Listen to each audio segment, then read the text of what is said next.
आपके साथ हिमानी कटारिया। बुलेटिन की शुरुआत करेंगे कुछ अहम खबरों के साथ।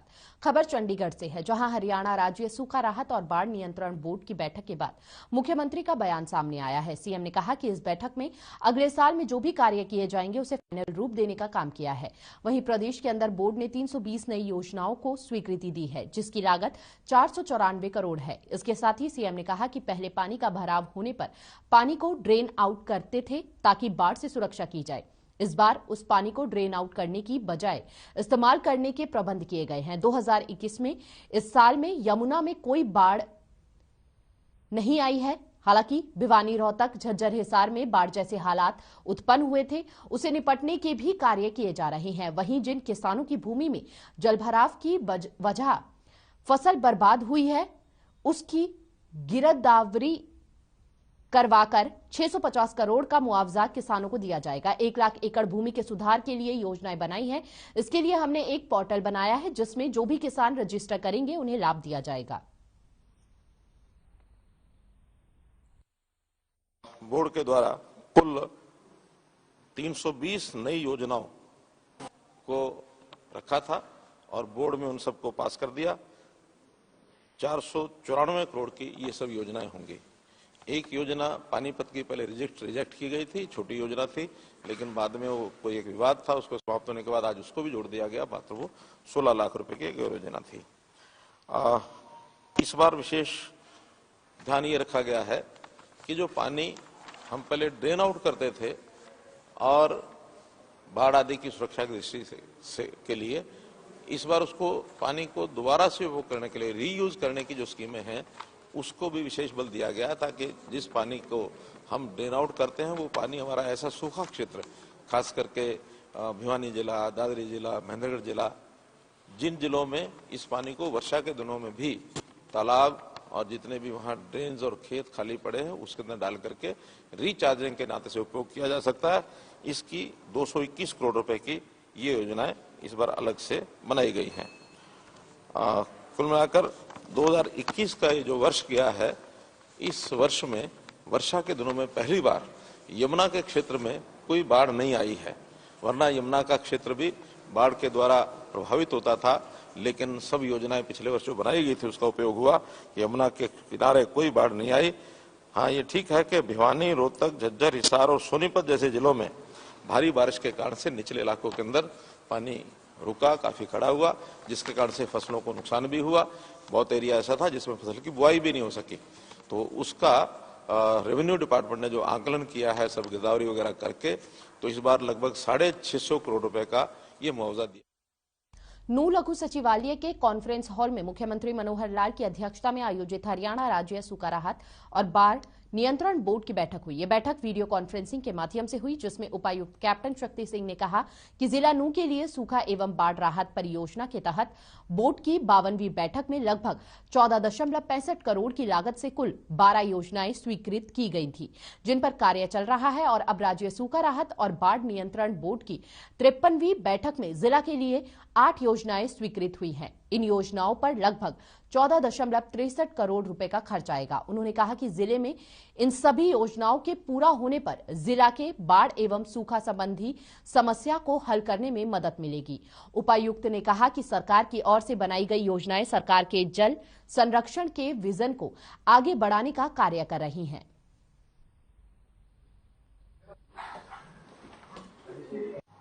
बेसिकली जी, ये हरियाणा सरकार ने, माननीय मुख्यमंत्री जी ने ये नई चीज़ शुरू की थी 3-4 साल पहले, कि जो फ्लड कंट्रोल वर्क्स का रिव्यू होता था वो काफ़ी लेट होता था आमतौर पे, और उसकी वजह से जब तक बरसातें आती थी तब तक सारा काम एग्जीक्यूट नहीं हो पाता था। तो माननीय मुख्यमंत्री जी ने इस बार ये किया था कि भी एक रिव्यू हम दिसंबर-जनवरी में करें, तो हमारे ज़िले की जो 6 और 2-3 9 प्रोजेक्ट थे हमारे ज़िले के, 9 प्रोजेक्ट हैं लगभग 14.45 करोड़ के, जिसमें 6 हमारे पुल हैं जो सन 1970 से पहले के बने हुए थे, डैमेज थे या मुख्यमंत्री मनोहर लाल ने सोमवार को चंडीगढ़ में ऑनलाइन आरटीआई पोर्टल को लॉन्च किया। इस पोर्टल को सूचना का अधिकार अधिनियम के तहत सूचना प्राप्त करने वालों के लिए पायलट प्रोजेक्ट के रूप में शुरू किया गया। पोर्टल लॉन्च होने के साथ ही सरकारी कार्यालयों की कार्यप्रणाली को अधिक से अधिक डिजिटलाइजेशन करने की मुहिम में एक और अध्याय जुड़ गया है। इस मौके पर राज्य सूचना आयुक्त अरुण सांगवान ने मुख्यमंत्री को आरटीआई के ऑनलाइन पोर्टल के बारे में जानकारी दी। साथ ही अरुण सांगवान ने बताया कि पोर्टल पर प्रथम अपील के रूप में SPIO द्वारा जानकारी डाली जाएगी और द्वितीय अपील के रूप में राज्य सूचना आयुक्त कार्यालय सुनवाई करेगा। साथ ही उन्होंने बताया कि इस पोर्टल को मुख्य सचिव कार्यालय और हरियाणा राज्य सूचना आयुक्त कार्यालय से जोड़ा गया है।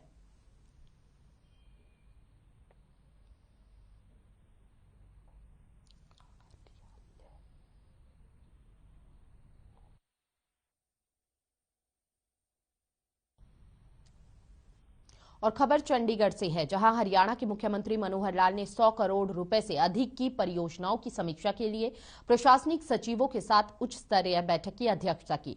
बैठक में उन्होंने कहा कि हरियाणा का समग्र विकास सुनिश्चित करना राज्य सरकार की सर्वोच्च प्राथमिकता है।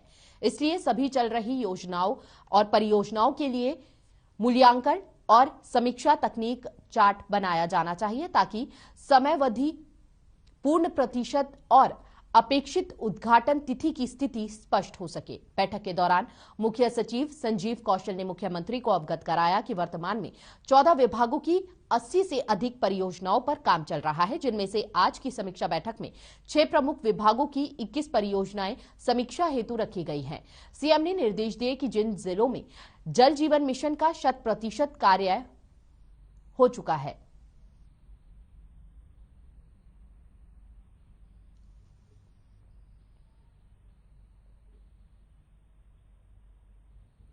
और खबर करनाल से है, जहां आकर्ष कौशल को प्रधानमंत्री ने प्रमाण पत्र और 1 लाख रुपए से सम्मानित किया है। दरअसल आकर्ष ने कोविड की पहली लहर में एक पोर्टल तैयार किया था, जिसकी मदद से कोविड की रिपोर्ट आसानी से मिलेगी। साथ ही समाज सेवा के तौर पर पोर्टल तैयार करने वाले 12वीं के छात्र को पीएम ने सम्मानित किया। वहीं इस सम्मान के बाद करनाल डीसी निशांत यादव और सीएमओ योगेश शर्मा ने भी बधाई दी।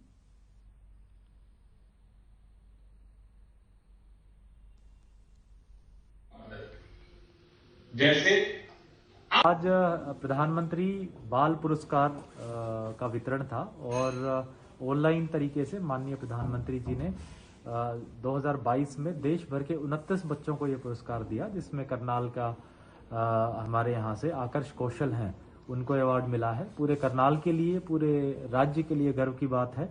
और आकर्ष ने कोरोना के समय में विशेष रूप से प्रशासन की, सरकार की बहुत मदद की थी। RT-PCR रिपोर्ट्स जो पहले अवेलेबल नहीं होती थी, एक पोर्टल के जरिए एक तो पोर्टल बनाया गया जिससे वो रिपोर्ट्स अवेलेबल कराई गई। दूसरा, करनाल covid.in वेबसाइट पे जितनी भी कोरोना से संबंधित इंफॉर्मेशंस थी अंदर और उसको प्रोत्साहन डेफिनेटली दिया। और यहाँ तक कि न सिर्फ करनाल की, इसकी जो वेबसाइट्स हैं इस समय स्टेट के 11 जिलों के अंदर चल रही हैं, जहाँ पे RT-PCR रिपोर्ट्स के वो इकलौता पोर्टल है। जैसे करनाल में तो करनाल कोविड के अलावा कल्पना चावला की भी वेबसाइट है, बाकी जिलों में और उनके पास कोई वेबसाइट नहीं थी। ऑफिशियल वेबसाइट इसी के द्वारा बनाई गई है। जैसे कि इवन पानीपत, यमुनानगर, अम्बाला हमारे आसपास के, उनमें सोनीपत, सिरसा, कई जगह पे ये चल रही हैं।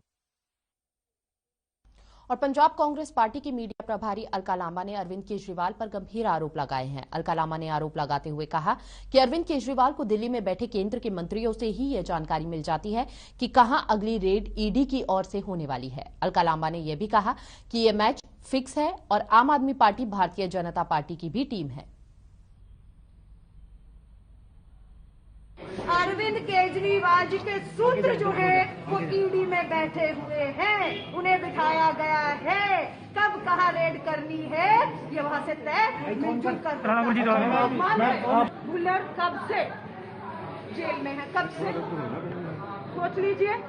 अब चुनावों के बीच में जब 30 दिन का चुनाव, 15-20 दिन का चुनाव है, आज उनकी बात। और कैथल में निजी स्कूल संचालकों ने मुख्यमंत्री के नाम ज्ञापन सौंपा, जिस बीच उन्होंने कोविड-19 को देखते हुए 6 सर्च स्कूल खोलने की मांग की है। स्कूल संचालकों का कहना है कि पिछले करीब 2 सालों से बच्चों की पढ़ाई पर बहुत बुरा असर पड़ रहा है, जिस कारण बच्चे घर बैठकर पढ़ाई नहीं कर सकते। इसलिए उनको कोविड-19 के अनुसार स्कूल खोलने की अनुमति दी जाए।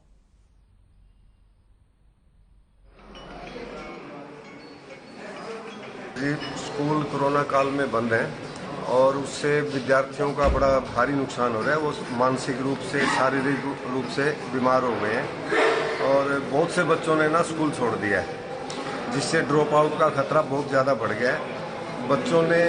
जब बच्चों को ना बिना परिश्रम के, बिना किसी परीक्षा के अगली क्लास में प्रमोट कर दिया जाता है, तो बच्चों ने समझा कि इस बार भी ऐसे ही प्रमोट हो जाएंगे, तो उन्होंने पढ़ाई छोड़ दी है। पढ़ाई लिखाई से कोई नाता नहीं है। घर पे बैठ के मोबाइल में जब वो देखते हैं, तो मोबाइल में अनाप शनाप आजकल बातें आती रहती हैं, है ना, जिसके कारण है ना उनका बौद्धिक स्तर है और वैसे भी वो बच्चे बिगड़ते जा रहे हैं। सर, हमारी डिमांड ये है कि जैसे शिक्षा का स्तर गिरता जा रहा है कोरोना की वजह से, कोरोना एक बहाना होकर के स्कूल बंद कर दिए जाते हैं, मगर दूसरी चीज़ें खुली रहती हैं। ऐसा तो है नहीं कि कोरोना सिर्फ स्कूलों में ही आता है।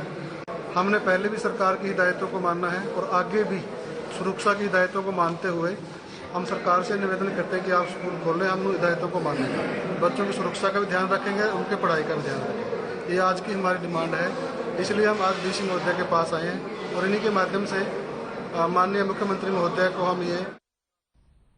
और खबर रेवाड़ी से है, जहां आमजन की शिकायतों और समस्याओं का निराकरण प्राथमिकता के आधार पर करते हुए लोगों को बेहतर प्रशासनिक सेवाएं प्रदान की जा रही हैं। इसी कड़ी में जिला प्रशासन की ओर से गांव मीरपुर में करीब आधा दर्जन गांवों के लोगों की सुविधा के लिए उपमंडल स्तरीय जनता दरबार लगाया गया।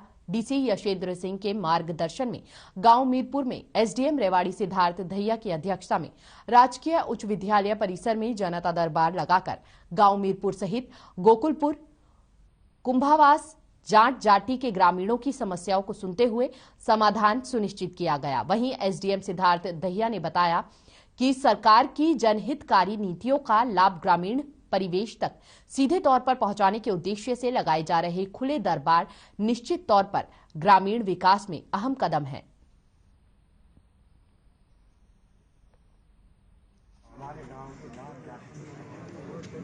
देखिए, आज ये पहला मेरा आउटरीच प्रोग्राम है जनता के बीच, जनता की समस्याएं समझने के लिए, जानने के लिए और थोड़ा सा जनता को भी समझने के लिए। समस्याएं और जनता को जानना एक अलग अलग चीजें हो जाती हैं, तो कोशिश की है जनता के बीच आके सारी समस्याएं कलेक्ट करके देखने का।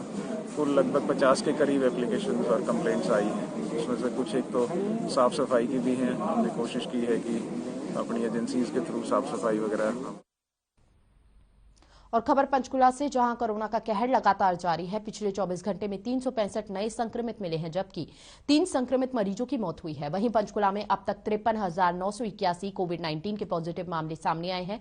वहीं कोविड-19 से संक्रमित मरीजों का उपचार करते करते अब डॉक्टर और स्वास्थ्य विभाग के कर्मचारी भी भारी संख्या में कोरोना संक्रमित हो रहे हैं। अगर कोविड-19 की तीसरी लहर की बात की जाए तो कुछ दिनों में ही 150 के करीब हेल्थ केयर वर्कर और डॉक्टर कोविड-19 संक्रमण से संक्रमित हो चुके हैं। इनमें कोविड-19 से संक्रमित होने वाले डॉक्टरों की संख्या करीब 50 तक पहुंच गई है।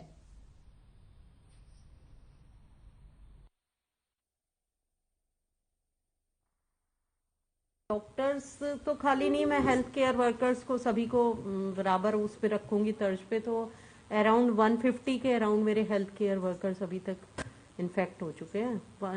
मतलब एग्जैक्ट नंबर नहीं, 150 के नियर बाय 150, ठीक है ना।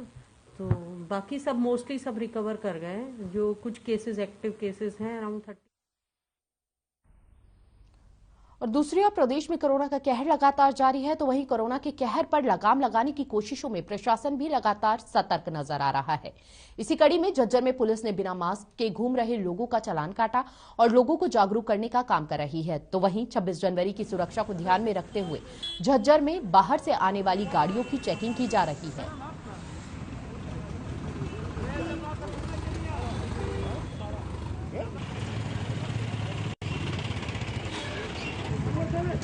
तो सुरक्षा के मद्देनजर रखते हुए हर एक गाड़ी पर निगरानी कर रहे हैं, उसकी चेकिंग कर रहे हैं और ठंडी के दूध को वैक्सीन को चेक कर रहे हैं।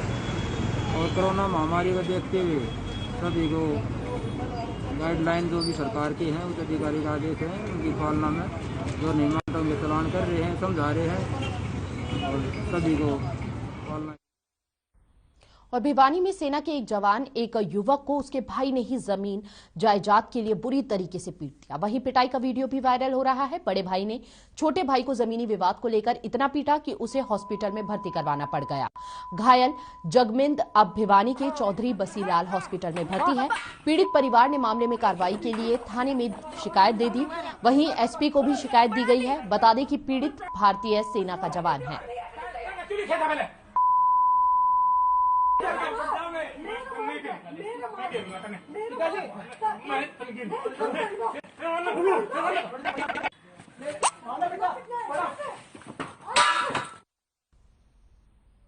और पलवल जिले में पुलिस रोजाना गायों की गौ तस्करों से छुड़वा रही है। आज फिर होडल थाना पुलिस ने गौ रक्षा के सदस्यों के साथ मिलकर आगरा यूपी की तरफ से मेवात की तरफ जा रहे गायों से भरे एक ट्रक को पकड़ा। पुलिस ने ट्रक से 23 गायों को बरामद कर लिया और पुलिस ने मौके से 2 आरोपियों को भी गिरफ्तार किया है। 2 आरोपी भाग गए। हालांकि पुलिस ने दोनों के खिलाफ मामला दर्ज कर जांच शुरू कर दी है और गायों को संगेल की गौशाला में भेज दिया है। पुलिस अब तक 1 सप्ताह के अंदर लगभग 150 गायों को गौ तस्करों से छुड़वा चुकी है।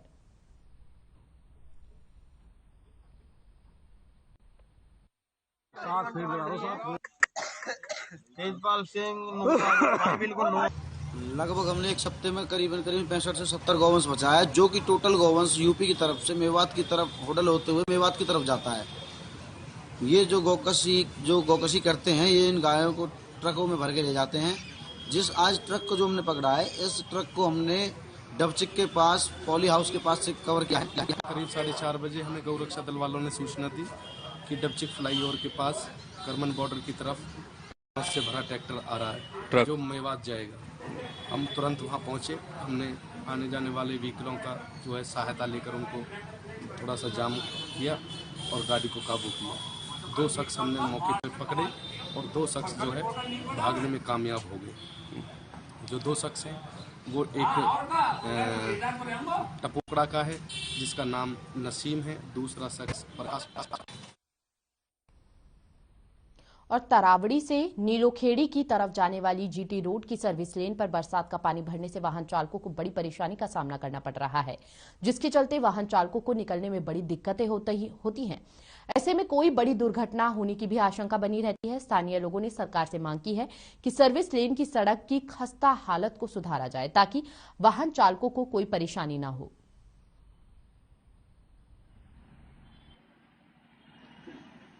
आपको पीछे दिखाई दे रहा है कितना जल भरा हुआ सड़क, खाली सड़क पड़ी है, लेकिन करनाल प्रशासन को कोई चिंता नहीं है इस बात की, जिससे हमारा ट्रांसपोर्ट सामने है और ट्रांसपोर्ट में पानी भरा है। रात भर पानी बरसा और हमारे ट्रांसपोर्ट पर भी लोग घुस के निकल रहे थे रात में, और लोगों को दिक्कत हो रही है, जिससे लोग वापस भी जा रहे थे और जिससे जो प्रशासन भी है वो भी वापस जा रहा था। उन्हें ये देखना चाहिए कि ये जो समस्या है उनका समाधान करें।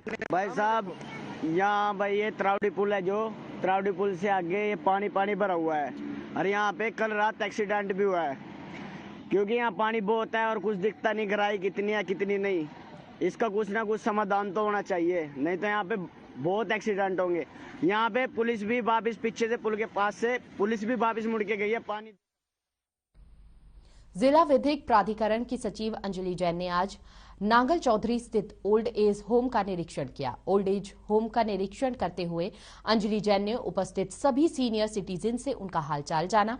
उन्होंने सभी से यह जानकारी भी ली कि उन्हें किसी प्रकार की कोई दिक्कत तो नहीं है।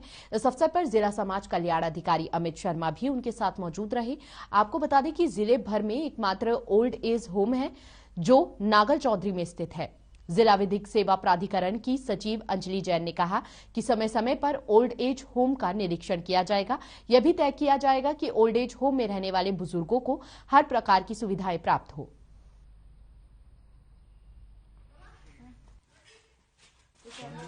अस्थायी रूप से अपने मकान लेकर के यहाँ रहा था, अब जब से हुआ तो इस ओल्ड एज होम के अंदर अपनी सेवा दे रहा हूँ।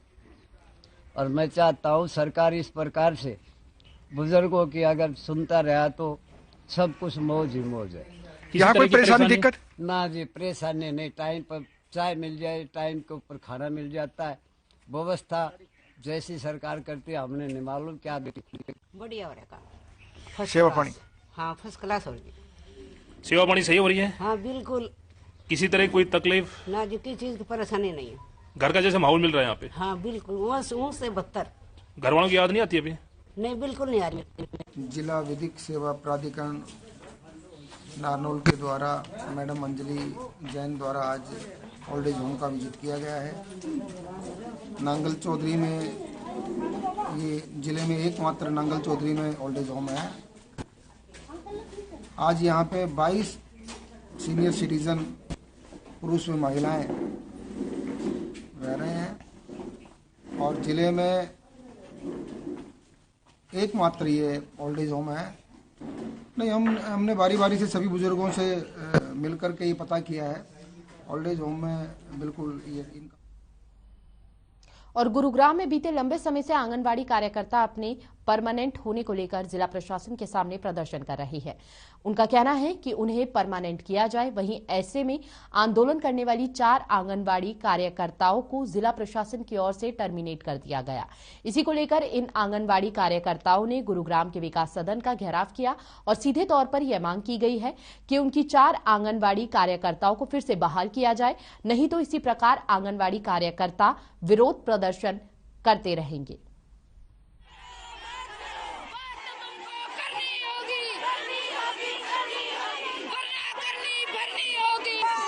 चार वर्कर गुड़गांव जिले से टर्मिनेशन की गई है। पहले तो हम उनको बहाल करवाएंगे, क्योंकि यहाँ की जो अधिकारी है वो कमजोर तबके की वर्कर को टर्मिनेशन कर रही है। जहाँ की उन्होंने टर्मिनेशन करना था तो वर्कर प्रधान और सचिव को करना था जिले पर, लेकिन इन्होंने गरीब तबके की वर्कर को उठा के उनको टर्मिनेशन किया। हम आज इनसे ये जवाब मांगने आए हैं कि पहले तो या तो इनको चारों वर्करों को बहाल करो, नहीं तो पूरे जिले की वर्कर और हेल्पर को टर्मिनेशन करो। आज हम पीओ मैडम का घेराव करेंगे। 48 दिन से हम रोड पे बैठे हुए हैं और हम ये पूछना चाहते हैं, हमारे कई जिलों में जैसे कैथल में, करनाल में, दादरी में, रेवाड़ी में और गुड़गांव में कई बहनों को टर्मिनेट किया गया। हमारे गुड़गांव से भी हम 4 लोगों के टर्मिनेशन लेटर निकाले गए, उसमें मैं भी शामिल हूँ। हम ये पूछना चाहते हैं मैडम से, चलो टर्मिनेशन हमारे किए, पहले हमें कारण तो बताए, जबकि हम हड़ताल का नोटिस देख के हम यहाँ पे हड़ताल कर रहे हैं, कोई अपनी मर्जी से नहीं कर रहे। बार बार मैडम को जब वो नोटिस दिए गए हैं, मेल के माध्यम से भी, व्यक्तिगत रूप से भी, और डेलीगेशन आके भी बाकायदा उनको हड़ताल के नोटिस दे गए। प्रोग्राम अधिकारी है गुड़गांव की, उनका घेराव कर रखा है। ना हम किसी को अंदर जाने दे रहे हैं, ना हम किसी को अंदर से बाहर जाने दे रहे हैं। तो क्या कुछ मांग है मैम आपकी? आज की क्या मांग है? आज की कोई मांग नहीं है, ये आज का विरोध है हमारी बहनों का कि हमारे जो यूनियन के लीडर थे उनको किस बेस पे जो है सेवा समाप्ति उनकी की गई है। सिर्फ ये सवाल पूछने के लिए यहाँ लोग हमारे लिए इकट्ठे।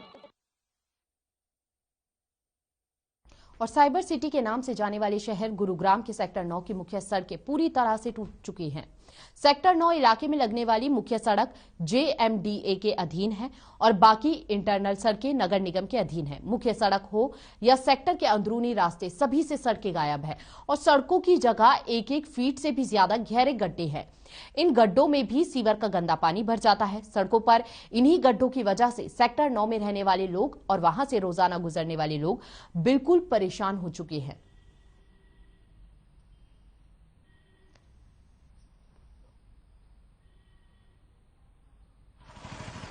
दे रहे हैं, GMDA में भी मिले हैं, उसके बाद ज्वाइंट कमिश्नर के ऑफिस भी गए हैं, रिटर्न में शिकायत भी दी है।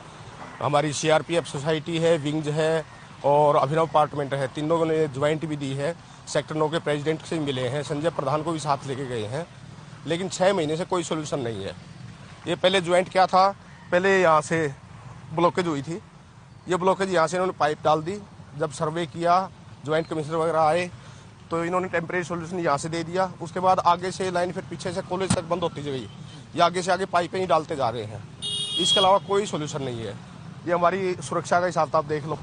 जुलाई इस साल की जो यानी मानसून आया था, जुलाई मेरे ख्याल से फर्स्ट वीक में जुलाई में आ गई थी बारिश। उसके बाद से बस यूँ समझ लो कि शायद पूरे ही सेक्टर वासी ये फील कर रहे हैं कि इससे बेहतर तो कॉलोनी में पार्षद काम करवा देते हैं। आई मीन कॉलोनी में ही काम अच्छे हो जाते हैं। जस्ट जो अब फिलहाल अभी तक हम यहाँ की परिस्थितियाँ देख रहे हैं। समस्या भाई यहाँ पर 1 साल होने वाला है। इससे ये आगे ना सीवर लाइन जब हुई थी तो इन्होंने रास्ता क्लोज कर दिया था ये वाला। उसकी वजह से उस साइड का पानी जितना भी है एग्जिट तो हो नहीं रहा है, तो वहाँ पे भरा हुआ है। अब उधर का पानी जो है यहाँ पर आना स्टार्ट हो गया। अब तो फिर भी कम दिख रहा है। अभी 15 दिन पहले की अगर आप बात करेंगे ना, तो ये जितना भी एरिया है ग्राउंड, ये पूरा पानी से फुल था। मतलब अगर बच्चे भी जा रहे हैं तो कोई बच्चा बाइक से गिर रहा है, कोई स्कूटी से गिर रहा है, कॉलेज वगैरह के बच्चे आते हैं यहाँ पर। और खबर पलवल से है, जहां लुटेरों ने व्यापारी नेता के साथ हथियारों के बल पर 75,000 रुपए की लूट की। दरअसल बस स्टैंड स्थित वोडाफोन स्टोर पर की गई लूट में 2 भाइयों सहित 3 युवक शामिल थे। वहीं एक आरोपी को डिटेक्टिव शाखा ने गिरफ्तार कर लिया है और पुलिस ने आरोपी को अदालत में पेश कर पुलिस रिमांड पर ले लिया है ताकि अन्य लुटेरों की भी गिरफ्तारी की जा सके।